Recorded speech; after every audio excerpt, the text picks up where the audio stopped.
Assalamualaikum warahmatullahi wabarakatuh. Perkenalkan, nama saya Izatul Alia dari kelas 4D dengan NIM 666122016.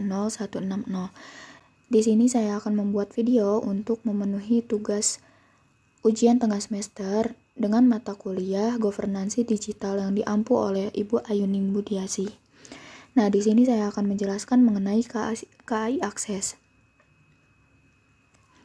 Nah, apa sih itu KAI Akses? Nah, Akses by KAI adalah aplikasi super yang berfokus pada pemesanan tiket kereta api serta dikembangkan dan diterbitkan oleh PT Kereta Api Indonesia sebagai KAI Akses sejak 2014. KAI Akses resmi berubah nama menjadi Akses by KAI setelah adanya peluncuran oleh PT Kereta Api Indonesia pada 7 Juli 2023 di Stasiun Gambir, Jakarta Pusat. Nah, Akses by KAI merupakan aplikasi yang resmi dari PT KAI dan dirilis untuk memenuhi kebutuhan penumpang, baik kereta antar kota, kereta lokal dan kereta LRT yang dioperasikan PT KAI, kereta komuter lain yang dioperasikan oleh KAI Komuter, kereta bandara yang dioperasikan oleh KAI Bandara, hingga kereta cepat Jakarta-Bandung yang dioperasikan oleh PT KCIC.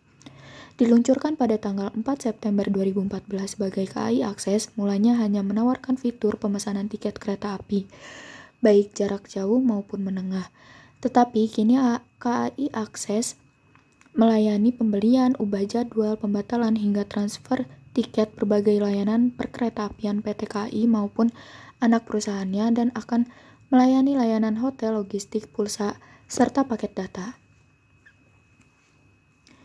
Sebagai sistem pembayaran elektronik yang dioperasikan oleh PT Kereta Api Indonesia Persero, KAI Akses menggunakan beberapa perangkat keras hardware untuk mendukung layanannya. Beberapa perangkat keras yang mungkin digunakan oleh KAI Akses termasuk yang pertama itu ada mesin tiket otomatis atau service ticketing machine. Digunakan untuk menjual tiket secara mandiri kepada pelanggan di stasiun kereta api. Mesin ini dilengkapi dengan layar sentuh, pembaca kartu, printer tiket, dan pembayaran elektronik. Yang kedua, terminal pembayaran atau payment terminal. Digunakan untuk menerima pembayaran elektronik seperti kartu kredit, debit, atau pembayaran melalui aplikasi perbankan online. Yang ketiga, pembaca kartu, card readers. Digunakan untuk membaca kartu pembayaran elektronik seperti kartu pembayaran transportasi atau kartu identifikasi pelanggan. Yang keempat, ponsel pintar atau smartphone. Petugas di stasiun atau dalam kereta api mungkin menggunakan ponsel pintar untuk memeriksa tiket elektronik, memindai kode QR, atau melakukan transaksi pembayaran. Nah, yang kelima, peralatan komputer atau computer equipment. Komputer dan server digunakan untuk menjalankan aplikasi KAI Akses, mengelola data pelanggan, dan menyediakan layanan online. Yang keenam, ada pembaca kode QR atau QR Code Scanner, digunakan untuk memindai kode QR pada tiket elektronik atau aplikasi seluler pelanggan. Yang ketujuh, ada peralatan jaringan atau network equipment, termasuk router, switch, dan perangkat jaringan lainnya untuk menghubungkan perangkat keras KAI Akses ke jaringan komunikasi. Perangkat keras ini bekerja sama untuk menyediakan pelayanan pembayaran dan tiket elektron yang efisien dan handal bagi pelanggan KAI Akses. Nah, untuk software pada KAI Akses ini yang pertama ada aplikasi KAI Akses. Ini adalah aplikasi seluler yang digunakan oleh pengguna untuk melakukan pembelian tiket, melihat jadwal kereta api, dan mengakses informasi terkait perjalanan. Aplikasi ini tersedia untuk platform Android dan iOS. Yang kedua, sistem manajemen penjualan tiket. Sistem ini digunakan oleh petugas di loket penjualan tiket untuk melakukan transaksi penjualan tiket secara manual. Yang ketiga, ada sistem manajemen perjalanan. Digunakan untuk mengelola informasi terkait perjalanan, termasuk jadwal kereta api, ketersediaan kursi, dan informasi perjalanan lainnya. Yang keempat, ada pengolahan pembayaran elektronik. Sistem ini mengelola transaksi pembayaran elektronik termasuk pembayaran dengan kartu kredit, debit, dan pembayaran melalui aplikasi perbankan online. Yang kelima, manajemen identitas pelanggan. Sistem ini digunakan untuk mengelola informasi identitas pelanggan seperti data pribadi, riwayat transaksi, dan informasi akun. Yang keenam, ada pemindaian kode QR. Aplikasi atau perangkat lunak untuk memindai kode QR pada tiket elektronik atau aplikasi seluler pelanggan. Yang ketujuh, tem pelacakan dan analisis. Digunakan untuk melacak dan menganalisis data perjalanan, pembayaran, dan perilaku pelanggan untuk tujuan manajemen dan perencanaan. Yang kedelapan, perangkat lunak keamanan. Sistem ini bertanggung jawab untuk memastikan keamanan data pelanggan dan transaksi elektronik. Yang kesembilan, ada perangkat lunak server dan jaringan.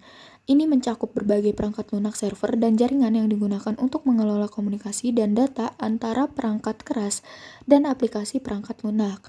Semua perangkat lunak ini bekerja sama untuk menyediakan layanan tiket dan pembayaran elektronik yang andal dan efisien bagi pelanggan KAI Akses.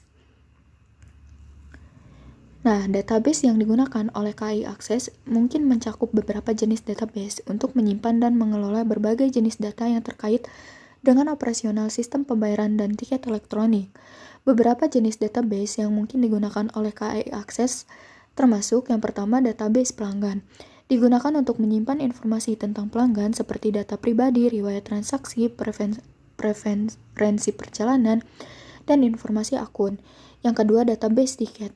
Menyimpan informasi tentang tiket yang dibeli oleh pelanggan termasuk detail perjalanan, jenis tiket dan harga, dan status pembayaran.